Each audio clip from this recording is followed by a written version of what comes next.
بھوت محل کا بادشاہ چوتھی قسط۔ جب اس شخص نے یہ کہا کہ خوش آمدید بادشاہ سلامت، آپ کی آمد کا بہت شکریہ، یہ سن کر دارا نے پریشان ہو کر اپنے باقی 3 ساتھیوں کی جانب دیکھا، مگر ان کے چہروں پر کسی قسم کے کوئی تاثرات نہ تھے۔ ان چاروں نے دارا کو کچھ اس طرح سے گھیر رکھا تھا کہ اب وہ فرار کے بارے میں سوچ بھی نہیں سکتا تھا۔ دوسرا بوڑھا شخص دارا کو پریشان دیکھ کر تسلی دیتے ہوئے بولا، جہاں پناہ گھبرائیے نہیں، بس یہ تالاب پار کر لیں، منزل اب قریب ہی آیا جاتی ہے۔ یہ کہہ کر وہ قریب ہی ایک درخت کے پیچھے سے خوبصورت کشتی کھینچ لایا اور اسے تالاب میں ڈالتے ہوئے پھرتی سے اس میں سوار ہو گیا۔ ایک بوڑھے شخص نے دارا کا ہاتھ تھاما اور اسے اپنے ساتھ کشتی کی جانب بڑھتے ہوئے کہا، تشریف رکھیے حضور والا۔ دارا چاروں ناچار ان چاروں بوڑھے چاروں حضرات کے ساتھ درمیان کشتی میں سوار ہو گیا۔ دارا سوچ رہا تھا کہ تالاب زیادہ گہرا نہیں ہے، کیوں نہ وہ تالاب میں چھلانگ لگا دے اور تیر کر دوسری جانب نکل جائے۔ اس طرح وہ ان سب عجیب و غریب لوگوں اور صورتحال سے جان چھڑا لے گا۔ یکدم تالاب کے پانی میں تیزی سے ہلچل ہوئی اور ایک اونچی لہر نے اس کے خیالات اور ارادے درہم برہم کر دیے۔ یہاں 1 نہیں 2 نہیں 3 بڑے مگرمچھوں نے ان کی کشتی کو اپنی غار کی صورت منہ کھولے گھیرے رکھا تھا۔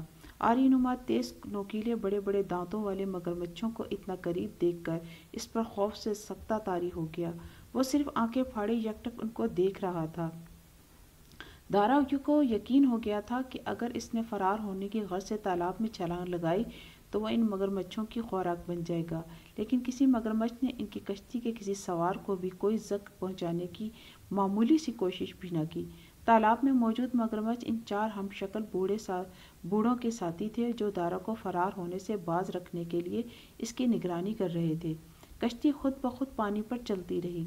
سچ یہ کہ اس قدر خوفناک اور پراسرار صورتحال میں بھی دارا چاندنی رات میں کشتی کے سفر سے محظوظ ہو رہا تھا۔ اگرچہ اس کی کشتی پانی پر کمل کے پھولوں کی چادر کو چیرتے ہوئے گزرتے ہوئے ایک حسین منظر پیش کر رہی تھی، لیکن مگرمچھوں نے اچانک نمودار ہو کر اس کے دل میں ایک ہیبت اور لرزہ طاری کر دیا تھا۔ خوف سے اس کے ہاتھ اور پاؤں اور جسم سرد ہونے کی کیفیت میں تھے، صرف اس کا دماغ جاگ رہا تھا، جس سے یہ یقین ہوتا تھا کہ یہ خوفناک ماحول خواب نہیں حقیقت ہے۔ یہ سب کیا ہو رہا ہے میرے ساتھ، اور اب مزید کیا ہوگا؟ وہ دل ہی دل میں خود سے سوال کر رہا تھا۔ پھر اسے یکایک کسی کتاب میں پڑھی ہوئی بات یاد آئی کہ مصیبت میں گھبرانا مزید مصیبت کو دعوت دینے کے مترادف ہے۔ کسی قسم کی صورتحال اور کتنی خطرناک حالات کیوں نہ ہوں، اس سے فرار ہونے کے بجائے پوری طاقت و خدا کے بھروسے پر اس کا سامنا کرنا چاہیے۔ ہتھیار ڈالنے اور ڈرنے سے صورتحال کا انجام کبھی بھی آپ کے لیے پسندیدہ نہیں ہو سکتا۔ اس خیال نے دارا کے حوصلے بلند کر دیے، جس کی وجہ سے اس نے اپنے اندر بھرپور توانائی محسوس کی۔ انہی خیالات میں گم کشتی کا سفر ختم ہو گیا۔ مگرمچھ تالاب میں کہیں غائب ہو چکے تھے۔ دارا اپنے بوڑھے ساتھیوں کی نگرانی میں تالاب کے کنارے جب کشتی سے اترا تو قریب ہی اس کی نظر ایک دلچسپ منظر پر پڑی۔ یہاں بہت سے درمیانہ قد کے درختوں کے جھنڈ تھے، جن کی شاخوں سے کیف کی شکل کے تنکوں، منٹی اور گارے سے مضبوط اور پیچیدہ بنے ہوئے تعمیر شدہ بیا کے گھونسلے لٹک رہے تھے۔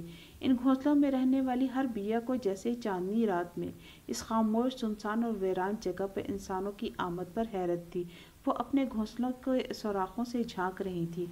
کچھ بیا گھونسلوں سے باہر نکل کر انتہائی معصومیت سے دارا اور اس کے ساتھیوں کو دیکھ رہی تھیں۔ دارا نے بھی جواباً انہیں مسکرا کر دیکھا۔